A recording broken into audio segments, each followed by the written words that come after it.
സായിറാം കൂട്ടുകാരെ, കുഞ്ഞു സത്യന് ഒരുപാട് സുഹൃത്തുക്കൾ ഉണ്ടായിരുന്ന കാര്യം നമുക്കറിയാമല്ലോ. എന്നാൽ അതിൽ 2 പേർക്ക് സത്യൻ എന്ന് പറഞ്ഞാൽ ജീവൻ തന്നെയായിരുന്നു. അവരുടെ കഥ നമുക്കിന്ന് കേൾക്കാം. ഉത്തമമിത്രം. സുദാമാവ് കൃഷ്ണനെ മിത്രമേ എന്ന് ഗുരുകുലത്തിൽ വച്ച് വിളിച്ചു. കൃഷ്ണൻ പറഞ്ഞു, മിത്രമേ എന്ന് വിളിക്കുമ്പോൾ സൂക്ഷിക്കണം മിത്രമേ. കാരണം മിത്രമെന്നാൽ ഏതാപത്തിൽ നിന്നും സുഹൃത്തിനെ രക്ഷിക്കുന്നവൻ എന്നർത്ഥമുണ്ട്. ഞാൻ അതുകൊണ്ടാണ് നിന്നെ മിത്രമേ എന്ന് വിളിക്കുന്നത്. കൃഷ്ണൻ പറഞ്ഞതിൻ്റെ സാരം സഹപാഠി ശരിക്കും മനസ്സിലാക്കിയത് വർഷങ്ങൾക്ക് ശേഷം. ഉത്തമമിത്രമായിരുന്നു സഹപാഠികൾക്ക് സത്യൻ. സത്യൻ 6ാം ക്ലാസ്സിൽ പഠിക്കുന്ന സമയം. ക്ലാസ്സിൽ ഡെസ്കും ബെഞ്ചുമുണ്ട്. ഒരു ബെഞ്ചിൽ 3 കുട്ടികൾക്ക് ഇരിക്കാം. സത്യൻ നടുവിൽ, ഇരുവശത്തും രമേശും സുരേഷും. പരീക്ഷാകാലമായപ്പോൾ രമേശും സുരേഷും സത്യനെ സമീപിച്ചു പ്രാർത്ഥിച്ചു. സത്യ, പരീക്ഷയിൽ ഞങ്ങളെ സഹായിക്കണേ. സത്യൻ ഒരിക്കലും ഇല്ല എന്ന് പറഞ്ഞ് ശീലമില്ല. സത്യന്റെ പരീക്ഷാ നമ്പർ 6, സുരേഷിന്റെ 60, രമേശിന്റെ 600. ഒരു തരത്തിലും പരീക്ഷയ്ക്ക് അടുത്തിരിക്കാനോ കോപ്പി അടിക്കാനോ സാധ്യമല്ല. കൂട്ടുകാരുടെ ഭയമകറ്റി പരീക്ഷ എഴുതിക്കാനായി സത്യൻ ധൈര്യം പകർന്നു. എന്നെ വിശ്വസിക്കൂ, പരീക്ഷ എഴുതൂ, എല്ലാം ഞാൻ നോക്കിക്കൊള്ളാം. പരീക്ഷയായി. 2 മണിക്കൂറാണ് പരീക്ഷാ സമയം.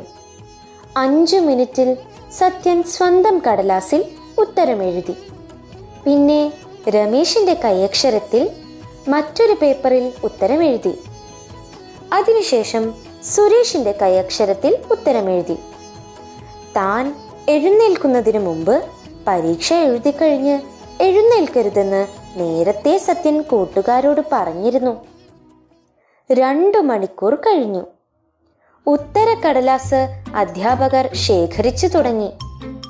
കുട്ടികൾ എഴുന്നേറ്റു. സത്യൻ സാവധാനം 3 പരീക്ഷാ പേപ്പറും മേശപ്പുറത്തു വച്ചു. ആർക്കും ആ സൂത്രം മനസ്സിലായില്ല. 10ാം ദിവസം പരീക്ഷാഫലം വന്നു. സത്യനും രമേശിനും സുരേഷിനും 1ാം ക്ലാസ്. അധ്യാപകർ അത്ഭുതത്തോടെ രമേശിനോടും സുരേഷിനോടും ചോദിച്ചു, ഇത്രയും കൃത്യമായി നിങ്ങൾ എങ്ങനെ ഉത്തരമെഴുതി? അവർ തപ്പിത്തടഞ്ഞുകൊണ്ട് പറഞ്ഞു, ഞങ്ങൾ എഴുതി, പക്ഷേ ഇപ്പോൾ ഒന്നും ഓർക്കുന്നില്ല.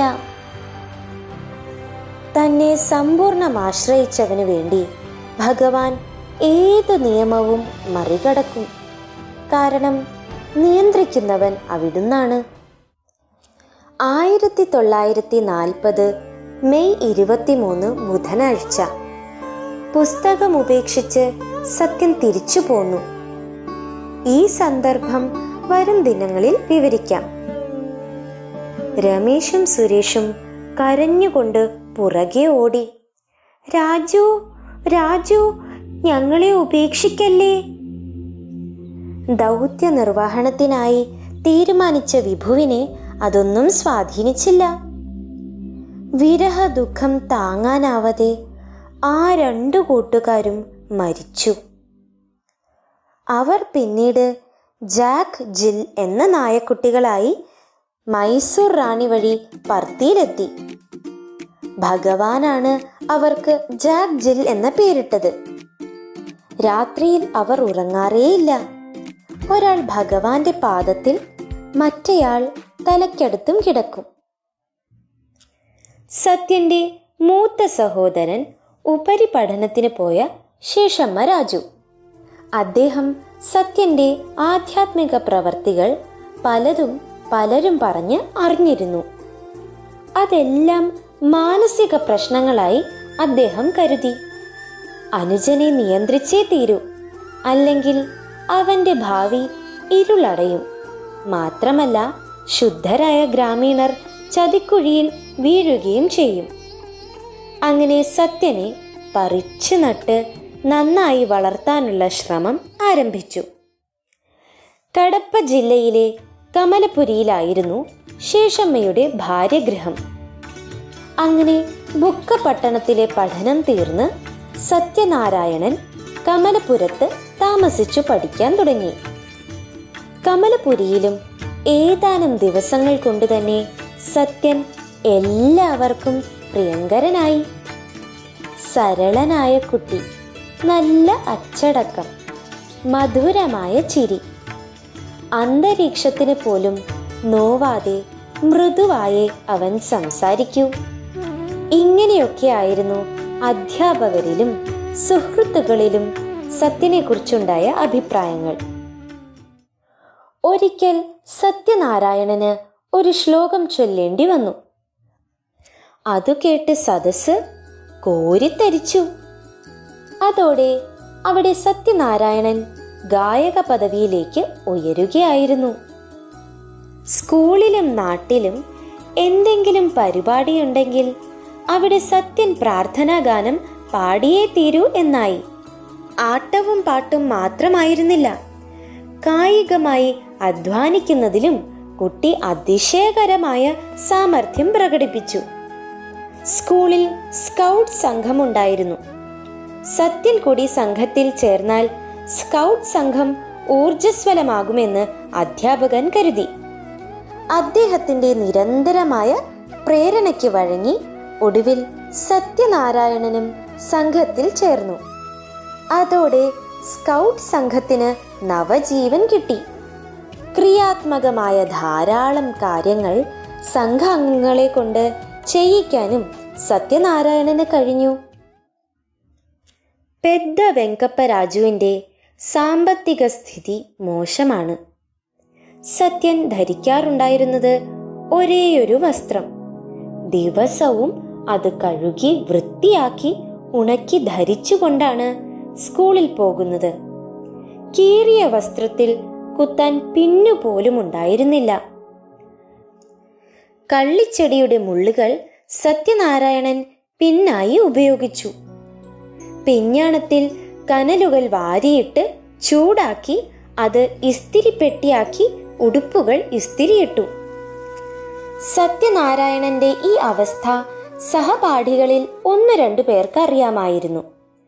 ഒരു ദിവസം സത്യൻ ക്ലാസ്സിലെത്തുന്നതിന് മുമ്പ് ഒരു സുഹൃത്ത് എത്തി. അവന്റെ കയ്യിൽ ചെറിയൊരു പൊതിയുണ്ട്. അവനത് സത്യന്റെ സീറ്റിൽ വച്ചു.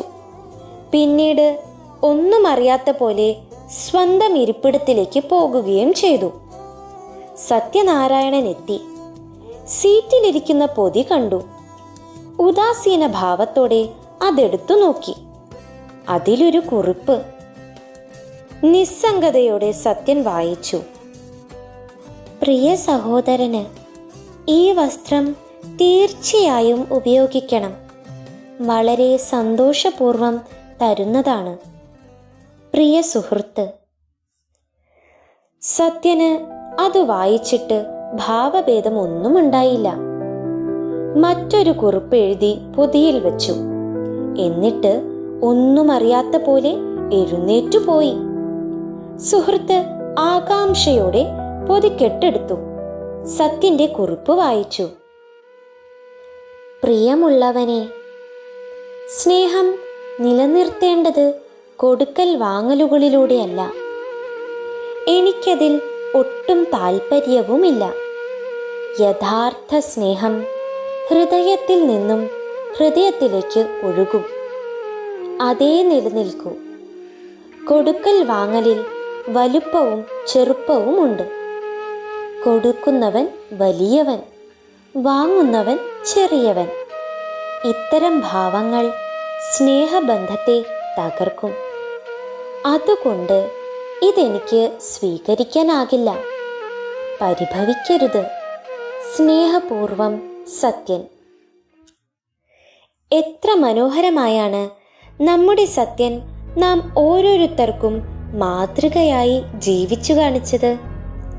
ഭഗവാൻ പറയുന്നു: എൻ്റെ ജീവിതമാണ് എൻ്റെ സന്ദേശം. എൻ്റെ സന്ദേശം പ്രേമമാണ്.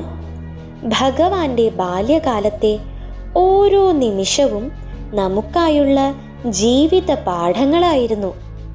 അത് ഓരോന്നായി ശീലിച്ചു തുടങ്ങാം. ജയ് സായിറാം.